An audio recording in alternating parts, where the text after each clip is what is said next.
all America can see the glaring contrast between Republican and Democratic priorities as shown by the bills each party introduced late yesterday. Senators will have to choose to stand with Donald Trump and keep the same lousy status quo and cause the Trump healthcare shutdown, or stand with the American people, protect their health care, and keep the government functioning. Today, we have a rare moment in the Senate where two bills come to the floor that truly crystallize the contrast between the two parties. On the Republican side, Americans will see more of the same high costs, especially on health care, more of the same failures of the last 9 months, or instead, Republicans can vote to undo the destruction Donald Trump has inflicted on American health care and instead work on a bipartisan bill, the only bipartisan bill that can win, to keep the government open. That's what Democrats offer the American people. The choice is clear. Now, our Republican colleagues seem to think Americans are happy with the direction of this country. They're voting like they think the status quo is good enough, even though they've heard from so many of their constituents the fear of hospitals closing, of health care being diminished, of premiums going way up, hundreds of dollars each month. They've heard that from their constituents, but they stick with Donald Trump, who doesn't give a hoot about them. Republicans are voting like the status quo is good enough. They're wrong. Americans are tired of the status quo. They're tired of Donald Trump's chaos and inflationary policies. And by not even negotiating, by trying to make this partisan, Donald Trump and Republicans are shutting the government down. People are paying more for groceries, more for their electric bills, more for rent. Even a cup of coffee every morning has gotten more expensive under Trump. And health care in America has been plunged into crisis.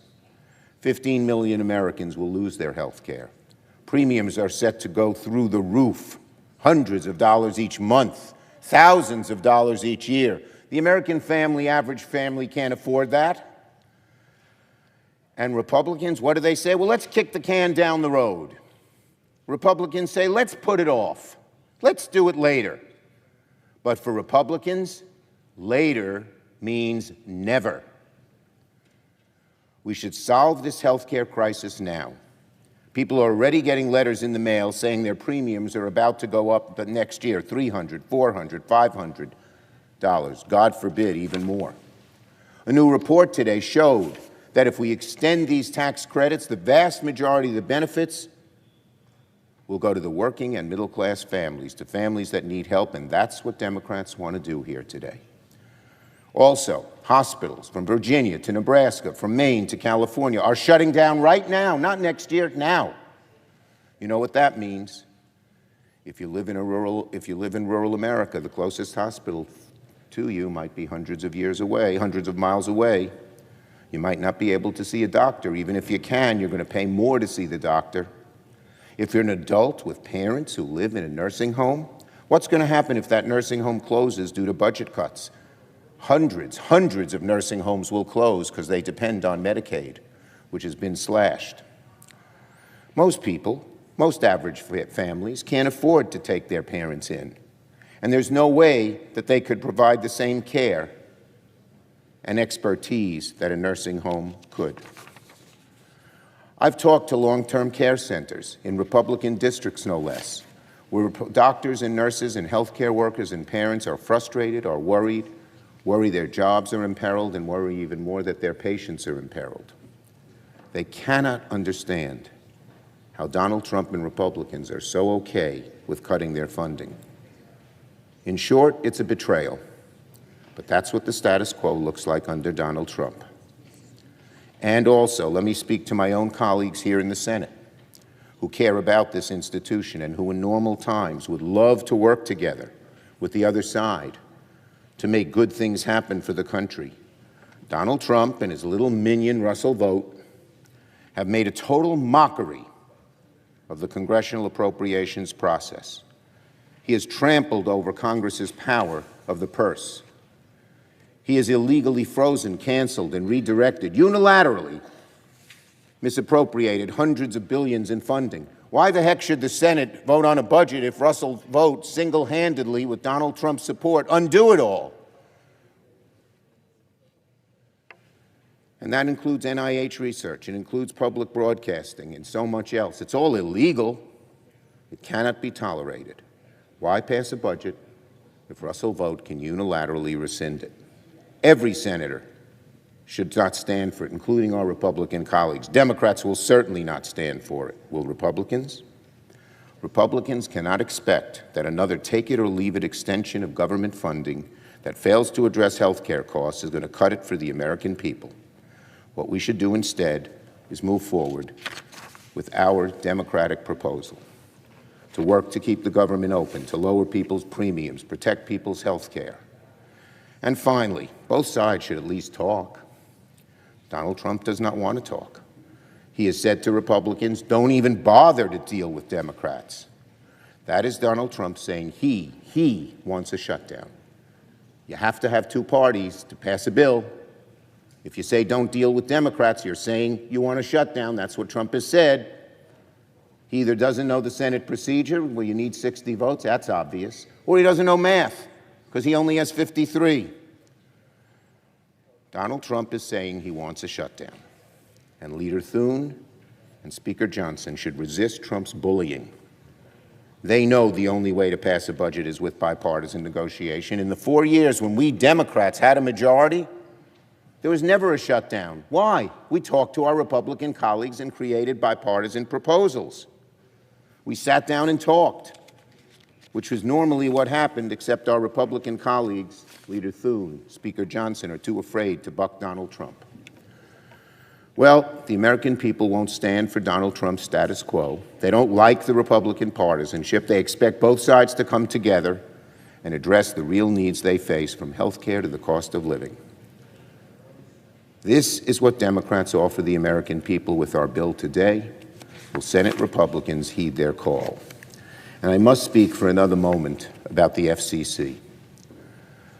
We are in a moment of peril, dire peril in America, because yesterday Donald Trump said he intends to put a dagger through the heart of what America is about when he said that he doesn't believe in free speech, that maybe the licenses and ability to speak of people and broadcast companies that disagree with him should be taken away. When Donald Trump says the FCC should consider revoking licenses of networks with shows and hosts who are against me and who give me only bad publicity, he is talking about a dictatorship. That's what dictatorships do. They shut down anyone who has any disagreement with them. But that's what he's threatening to do today through Brendan Carr. He said, I would think maybe their licenses should be taken away. It'll be up to Brendan Carr. That is censorship. It is disgusting. It is a violation of the First Amendment. What Trump is doing comes right out of Xi and Putin's playbook. He's launching in broad daylight a naked attack on perhaps the most basic freedom in America, free speech. For hundreds of years, America's been proud to be a land of free speech. And Donald Trump is the first president who really attempts to put a dagger through the heart. Where are our Republican colleagues? They know this is wrong. Silence, obeisance to Donald Trump's destruction of free speech and democracy. He is launching in broad daylight an attack on one of the most basic freedoms in America, which is free speech, and it's being channeled through his flack at the FCC, Brendan Carr, who coerced ABC to suspend Jimmy Kimmel for his comments that he or Trump didn't like. Donald Trump's attack on free speech is despicable. It's anti-American. It's the road to dictatorship. And it's not the first time Donald Trump has done this. He is launching investigations into companies to bully them into submission. And it's not just late-night talk show hosts. Donald Trump and MAGA have said they'll try to silence others. When Carr goes on a podcast and says the FCC can do this the easy way or the hard way to make sure Kimmel is silenced, that is an attack on every single media outlet, whether it's traditional or digital. That is an attack on every single American. So today, I am, with Senators Markey and Lujan, calling on Chairman Carr to demand to know how the FCC defines public interest under Carr, which networks must adhere to ask Carr, did his staff communicate, he or his staff, with Disney, ABC, or their affiliates? We all know the murder of Charlie Kirk was abhorrent and evil, plain and simple. But it is repulsive that the Trump administration is exploiting this tragic death as an excuse to go after anyone they don't like politically, including by silencing free speech. And while Donald Trump tries to take away people's freedoms, Republicans in Congress are bowing in obeisance to his throne because they're too scared to stand up to him. They know he will cast retribution on them, as he has on networks and people in the press. In conclusion, freedom is as fundamental as it gets in America. Everyone knows that. Republicans know that. Conservatives know that. For the longest time, everyone, Ronald Reagan on down, have defended free speech. But if you lose freedom of speech, it's the road to autocracy. Mr. Carr is one of the greatest threats to free speech in American history. He must resign immediately, and if not, Trump should fire him. I yield the floor.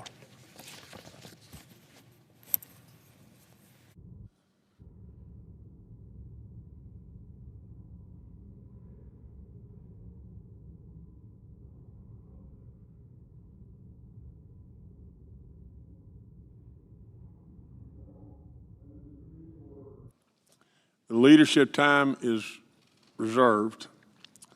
The clerk will report the pending business. Calendar number 115 as 2296, a bill to authorize appropriations for fiscal year 2026 for military activities of the Department of Defense and so forth and for other purposes. Okay to go now? Mr. President. Thank you, Mr. President. Mr. President, I ask unanimous consent that the quorum call be vitiated. We're not in a quorum. We're not in quorum call. Thank you, Mr. President. Mr. President, 2 years ago, when the government was on the brink of a shutdown, the then Majority Leader, now Minority Leader, Senator Schumer of New York, wrote a letter to his colleagues. I have it here. Dated September 2023, it says, "Dear colleague." In his letter, Senator Schumer wrote, quote, "We cannot afford brinksmanship or hostage-taking." He went on to say, "The only way to avoid a shutdown is through bipartisanship."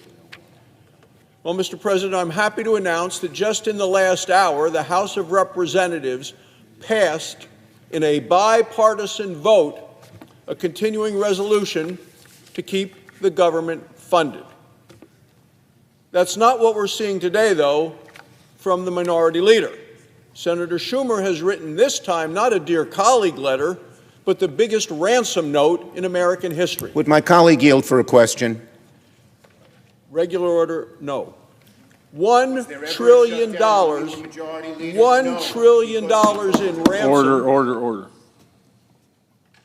$1 trillion in ransom for 4 weeks of keeping the government open.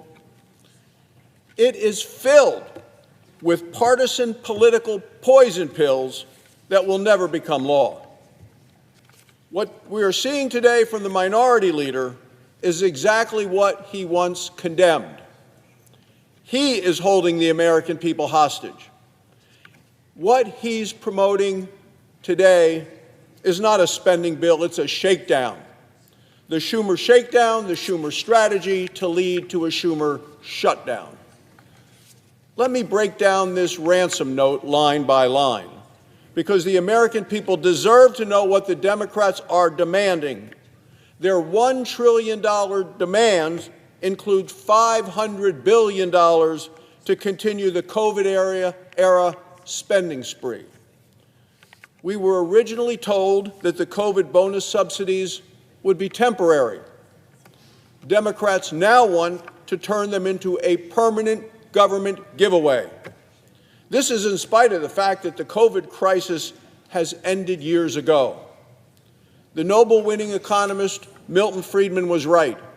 He said nothing is more permanent than a temporary government program. Additionally, Democrats want to weaken Medicaid for those who need it the most. Republicans' comprehensive economic plan strengthens Medicaid. We reduce waste, fraud, abuse, and corruption. Democrats want to kill those reforms. They want to repeal the entire health care section of the law. Democrats would rather shut down the government than stop states from paying for free health care for illegal immigrants. Democrats want to continue to give Medicaid to able-bodied working-age adults who refuse to work. Democrats are holding America hostage for people who broke our laws and for people who refuse to get jobs. Now let's talk about money that the Democrats want to send overseas. This bill spends billions of dollars on radical climate projects. Zimbabwe, $13 million for, quote, civic engagement. Honduras, $25 million for, quote, climate resilience.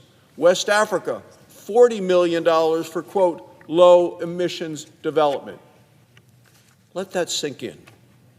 Republicans want to keep the government open, pay our troops here at home. Democrats would rather fund climate projects overseas and are willing to shut down the government if we're not willing to do that. Democrats are willfully wasting billions of hardworking American tax dollars on their liberal fantasies. Republicans are proposing 7 weeks of clean funding. It's what's passed the House in a bipartisan way just an hour ago, and Democrats instead are demanding 7 figures for foreign slush funds. Mr. President, let me point out that Democrats do make some spending cuts. Regrettably, those cuts target our nation's most vulnerable hospitals in rural communities. Democrats want to eliminate the $50 billion Rural Hospital Stabilization Fund. It's something we just passed earlier this year, passed it this summer. It's something that I hear about from our hospitals at home and how grateful they are. And I'm a doctor. I practiced medicine in my home state of Wyoming for more than 20 years. I was president of the Wyoming Medical Society. I know the stresses and strains on rural hospitals. And that's why this was passed. And Mr. President, your home state of West Virginia experiences exactly the same thing. We both know how many small community hospitals need the kind of help that we were able to pass, that the Democrats now want to strip away. With rural hospitals under significant stress, the last thing Congress should do is remove the funds designated to help keep them open. And they want to instead spend this money in foreign countries. That's what the Democrats want to do. Let me return to Senator Schumer's own words. We cannot afford brinksmanship or hostage-taking, yet hostage-taking is exactly what he is doing today. Senator Schumer's demanding $1 trillion in new spending for keeping the government open for just 4 weeks. He's sending billions of dollars to foreign countries, but slashing billions of dollars for rural hospitals in our own country. Subsidizing free health care for people who refuse to get jobs, but threatening the paychecks of the people whose jobs it is to keep our nation safe. He's demanding a far-left wish list, or else he wants to shut down the government. That's the Democrat strategy today.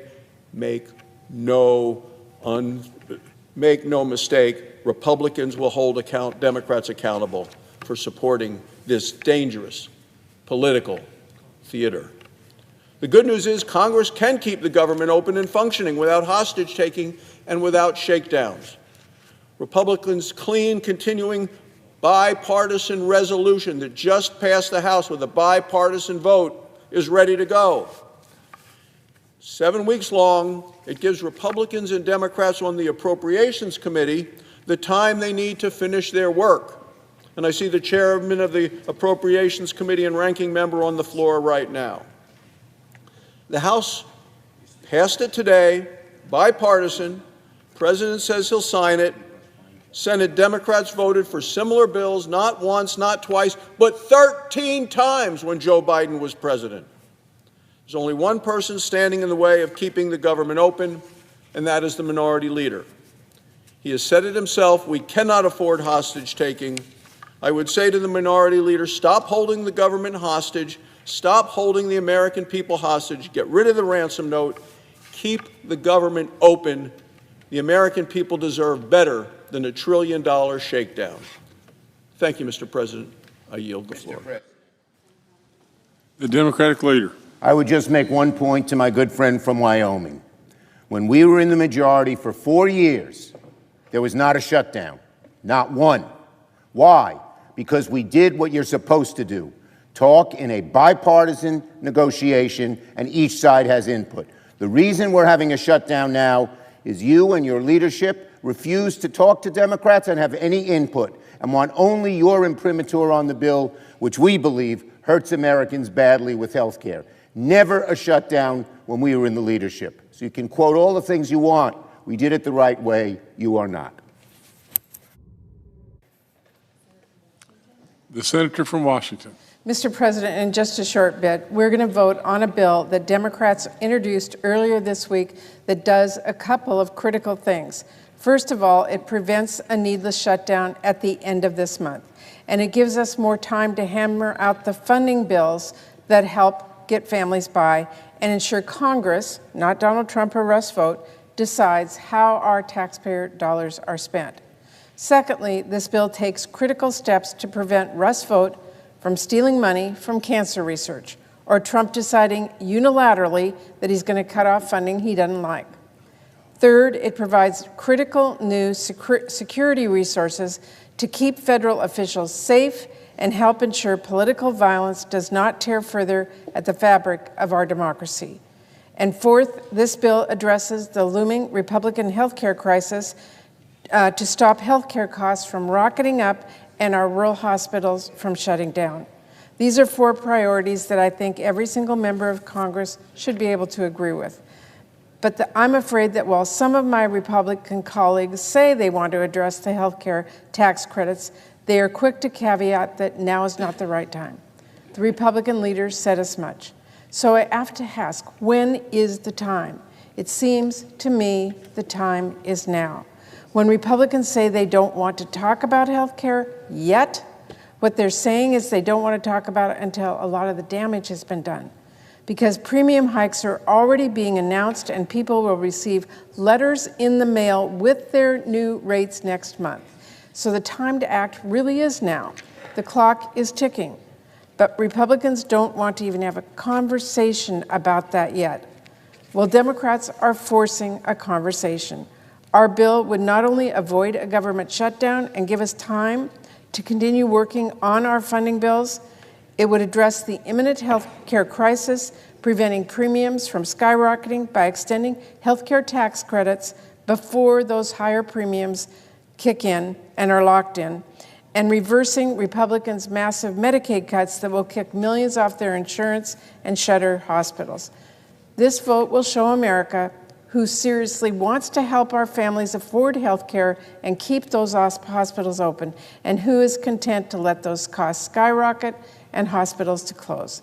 I urge all of my colleagues to join me in voting yes on our bill that we introduced this week on the Democratic side, so we can act with the urgency this moment requires. Now, Mr. President, let me be clear. Do I strongly urge my Republican colleagues to join me in voting for this funding bill that we introduced? Absolutely. But if they choose not to, the Senate will move to consideration of the partisan House-passed CR. I want to be crystal clear here. There was and still is, in fact, a path to preventing a shutdown. And it starts with the Republican leadership finally sitting down with our Democratic leadership, something they have refused for literally weeks to do. You want Democratic votes on a funding bill? A good place to start is by actually trying to win those votes. But instead of so much as talking to Democrats about how to stop millions of Americans from losing their health care or seeing their premiums double or worse, the Republican leadership has decided to follow Trump's orders, blow off Democrats, and risk a Republican shutdown. I have had productive conversations with my fellow appropriators, but those conversations only mean so much when the Republican leadership chooses to pull the rug out from under us. 4 corner negotiations were positive, but leadership has to be involved to wrap those negotiations and at least discuss health care. And if Republican leadership refuses to even speak with our Democratic leadership, where does that leave us? Instead of meeting us at the table to hammer out a bipartisan short-term CR, advance the critical work on those bills, and kick off serious talks on health care, House Republicans went off alone. They released a bill that utterly fails to address priorities that are top of mind for so many families. Mr. President, that is a choice Republicans have made, and it's downright callous. After all, if Republicans insist on inaction, higher premiums are going to be locked in for people across our country. That is the cost of delay. But Republicans are essentially saying the American people should just accept massive price increases for health care. And they expect Democrats to just simply go along? And even if Republicans decide to wait until the last minute for an extension, 1.5 million Americans will still lose their health care. Republicans are trying to act like just cutting one party out of those talks and then trying to demand their votes is somehow business as usual. No way, no thanks. I'll be voting no on the Republican funding bill because there is a better way here. Why not sit down with our Democratic leadership to talk about how we pass this short-term CR, how we make progress, critical progress, on our full-year funding bills, and how we handle this healthcare crisis. After all, Republicans are willing to say to the press they want all of these things. They say it in front of the cameras. Why are they not willing to say it in a room with Leader Schumer and Leader Jeffries? Why aren't they willing to just meet and actually start charting a course on how we move forward on that? I think the main reason is Donald Trump. Again, he told Republicans, don't even bother dealing with Democrats. Seems like Republican leaders are just afraid to cross the aisle and have a simple meeting, a mere conversation, if it risks losing Donald Trump. That's wrong. And Mr. President, it's dangerous because with rare exception, just about every bill we pass here in the Senate takes 60 votes. So to get things done for our families back home, Republicans need to work with Democrats. And if Republican leadership cannot find the courage to do that on what should be low-hanging fruit here, if they can't sit down with our Democratic leadership to talk about a short-term CR, what does that mean for the work we've been doing for our full-year spending bills? What does it mean for extending those health care tax credits? And what does it mean for any of the other challenging issues we would all like to work together on to address? It is deeply disappointing to me that the Republican leaders have chosen to go down the partisan route we're here on today. But, Mr. President, there is still time to do the right thing. They should come to the table. So I am a no on the Republican CR, but my colleagues should know I am committed to this process. After all, there is so much at stake in all of our annual funding bills. It matters tremendously that we fully fund WIC to make sure moms and babies don't go hungry.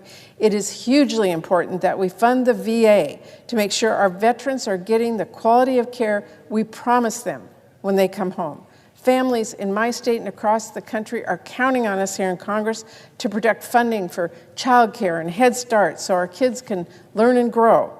There are students and parents in school districts across America counting on us here in Congress to protect funding for kids with disabilities, for schools in some of our poorest communities. There are patients everywhere in the country who are desperately counting on us to do our job to federally fund cancer research in hopes of a cure, or for a clinical trial that might give them some more time with their loved ones.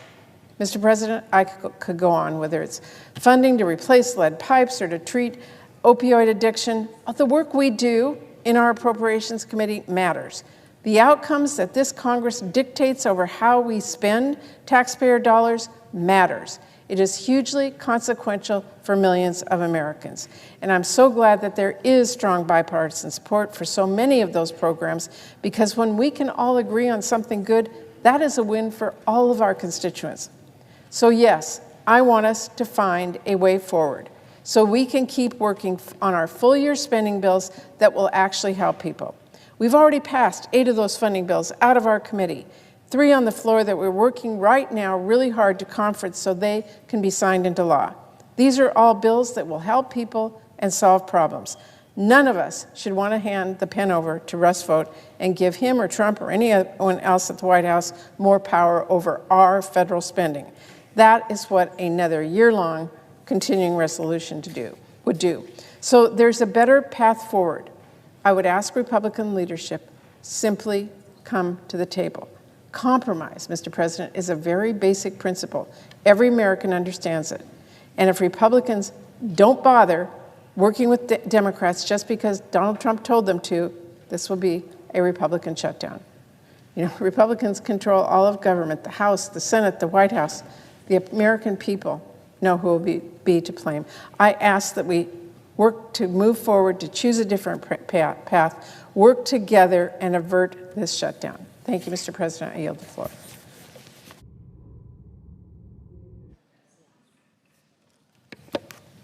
Senator from Maine.